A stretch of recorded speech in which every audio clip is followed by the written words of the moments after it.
I've got the Coleman Instant Up 8P tent here today. I'm going to show you how to pack it up and how to put it away. Let's get started. Hit it. Ben from Snowy's here, folks. I'm down here at the Brownhill Creek Tourist Park today, which is only 15 minutes from the city, 50 minutes to the beach and the base of the Adelaide Hills in Adelaide's eastern suburbs.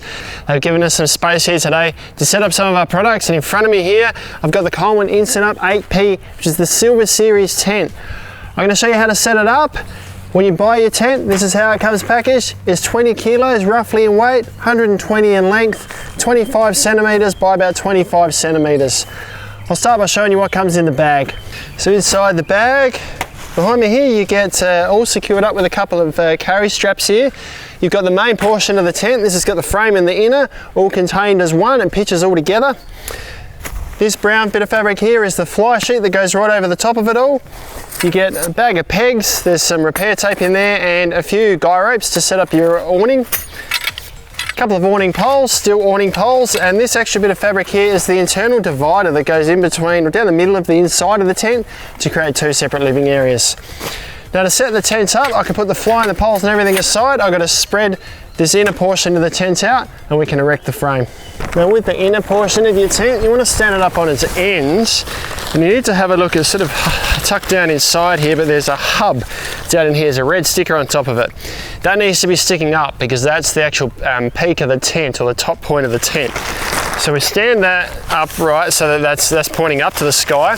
Unfurl the fabric around the end here. Now there's a lot of arms to this tent. It can be a whole lot easier with two people, and you should also make some consideration when it's really windy to make sure that you're not spreading this out and leaving it unattended while the wind, where the wind can catch it, because that's when damage can occur. It's calm here today, so I'm alright. So I unfurl this fabric around the edge. So just let all these legs fall to the ground. I'm not forcing them, just letting them fall naturally. Now before I go too much further, I just want to think about the orientation of the tent. There's one door at the end of the tent. The tent runs long ways and the door's at the end. So I can see that I've got the door at this end of the tent here, which is where I want it. I want the tent facing that way. So the back of my tent's up here. I just need to drag it to the back of the ground sheet here a little bit, and then I can start pulling it into shape so I can pitch the frame. Now there's 6 arms coming off of this central hub here, so it can be a little bit awkward to deal with this, especially with one person. So just be gradual with it and careful.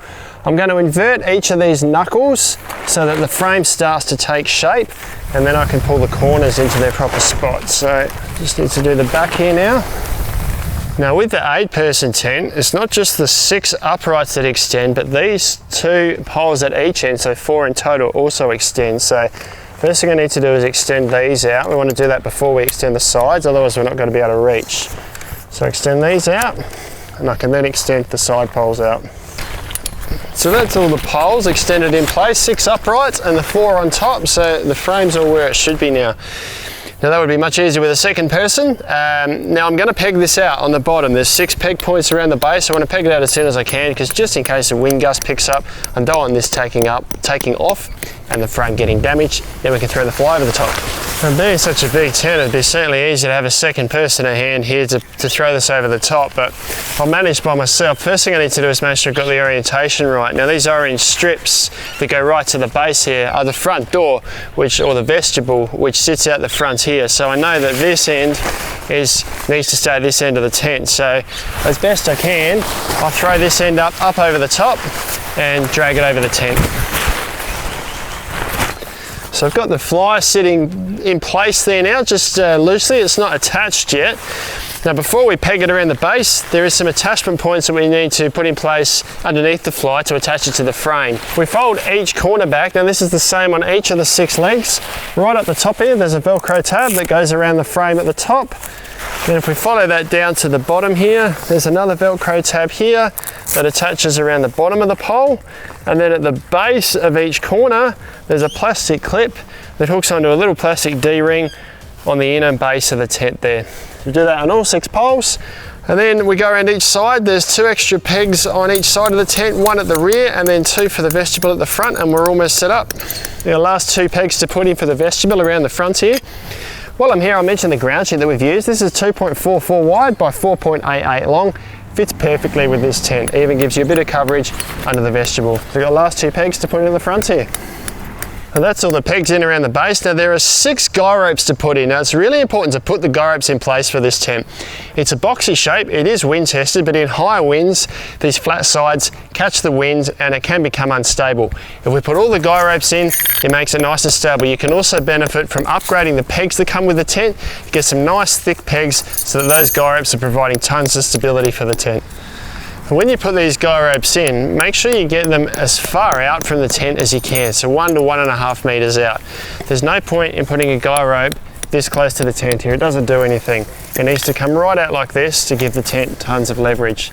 Then we can grab the 2 included awning poles that came with the tent, 2 extra guy ropes, and we can pitch the front. There's an awning, so we've got a sheltered entrance to the tent.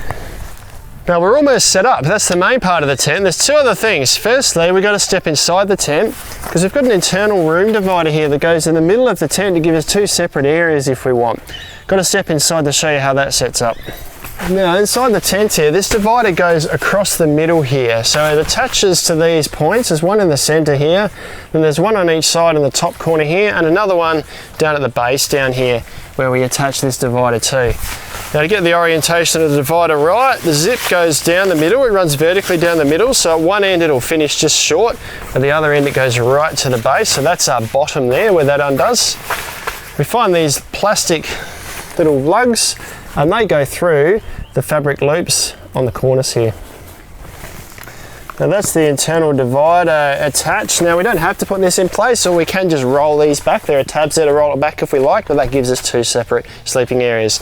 It's getting kind of stuffy inside this tent, which makes me remember there's one other thing we can do on the outside of the windows, and that's peg it out with the guy ropes. I just want to step outside and show you how you can set that up as well.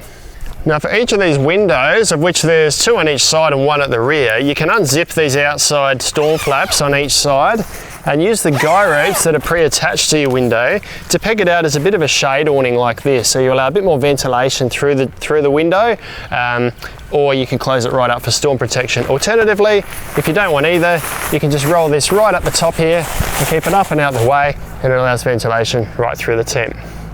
Guys, that's how you set up the Coleman Instant Up 8P tent. I did it by myself. It was pretty easy. Easy with 2. Pack up's the same story. I'm going to manage it by myself. First thing I'm going to do is take all the pegs out. So if it was windy, I'd want to be careful how many pegs I pulled out. I'd want to make sure I left at least a few in place so the wind didn't catch the tent and blow it away. And as I go around, I also want to make sure all these windows are zipped up. It's going to make folding the tent up so much easier. Once all the pegs are out, I can take the Velcro off from each of the poles, unclip it from the base and pull the fly off.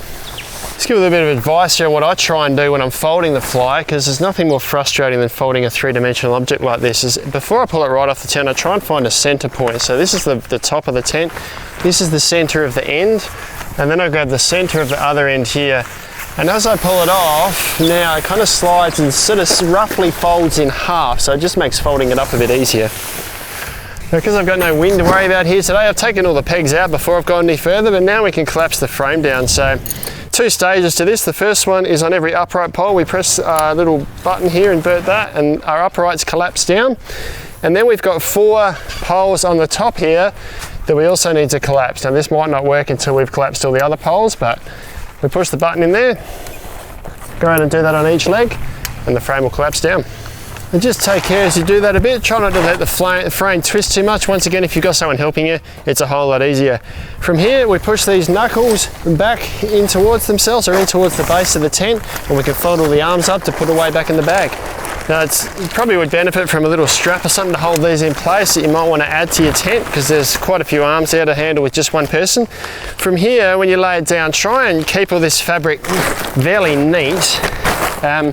If we don't let it bunch too much, it's all going to fold up into the bag a whole lot easier. So I'll just sort of try and flatten that out as best I can. Lay it on its side, and as we roll, try not to twist the frame. We'll now grab our straps, tie it up and put it back in the bag. Another little trick with these bigger tents, because there's so much extra fabric to get in the bag, there is room in here, but because the fabric's not rolled up tightly, it's taking up more space. So if you use these compression straps on the bag and do them up before you do the zip up, it kind of closes the gap up for you. And that is how you set up and pack away the Coleman Instant Up 8P Silver Series tent.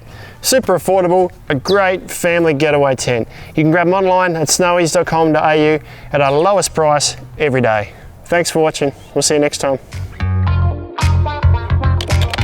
If you like that video, folks, subscribe to our channel so you don't miss out on any of our latest and greatest information. Got any questions? Let us know in the comments below. Give us a like or check out our other Instant Up videos like these ones down here.